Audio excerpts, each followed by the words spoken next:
Никогаш не реагирајте додека сте бесни и под стрес. Така само ќе си го уништите себе си денот. Застанете за момент, исконтролирајте се, вдишете длабоко, промислете пред да кажете нешто. Почекајте бурата да помине. Почекајте бурата од емоции да стивне, бидејќи секоја одлука донесена во момент на бес може множне негативно да влијае врз вашата иднина и секогаш ќе зажалите што сте ја донеле во таков момент. Зборовите искажани во моменти на бес не можат повеќе да се поништат, а во такви моменти човек кажува многу неубави зборови, затоа што додека трае бесот е тешко да се исконтролирате и мислите да се исконтролираат и јазикот. Она што е направено во момент на бес, обично е тешко да се поправи, а за секој лош изговорен збор можете горко да се покаете.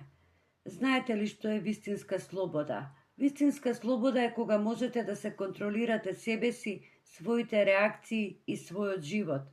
Многу луѓе воопшто немаат контрола врз себе и врз животните предизвици.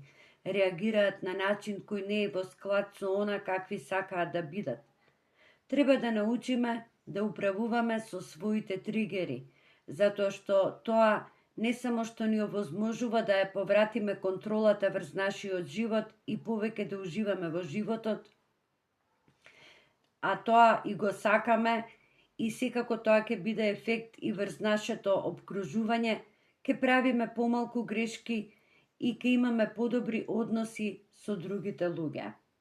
Лутината и бесот се опасни емоции, многу деструктивни и по вас и по оние кои ве обкружуваат. Ралф Емерсон рекол: за секоја минута лутина се откажуваме од 60 секунди од својот душевен мир. Кога реагираме во бес, реагираме како на автопилот. Тогаш немаме потполна контрола и не ги согледуваме работите јасно и објективно. Понекогаш нашите тригери имаат врска со нашето минато, со случувањата и доживувањата од минатото.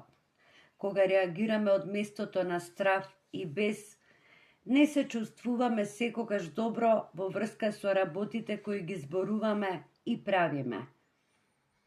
Почнете што повеќе да се грижите за себе и своето психичко здравје, затоа што така е помала веројатноста да се чувствувате преоптеретено, исцрпено или на ивица на пукање. Идентификувајте ги своите тригери. Научете како да се справите со стравот и бесот и како подобро во дадена ситуација да останете прибрани отколку да зажалите за она што сте го кажале и да изгубите контролата врз себе. Драги мои, доколку ви се допаѓаат вакви и слични теми на кои зборувам од мој агол, ве поканувам да го заследите мојот канал. За вас е тоа само еден бесплатен клик, а мене вашата поддршка многу ќе ми значи.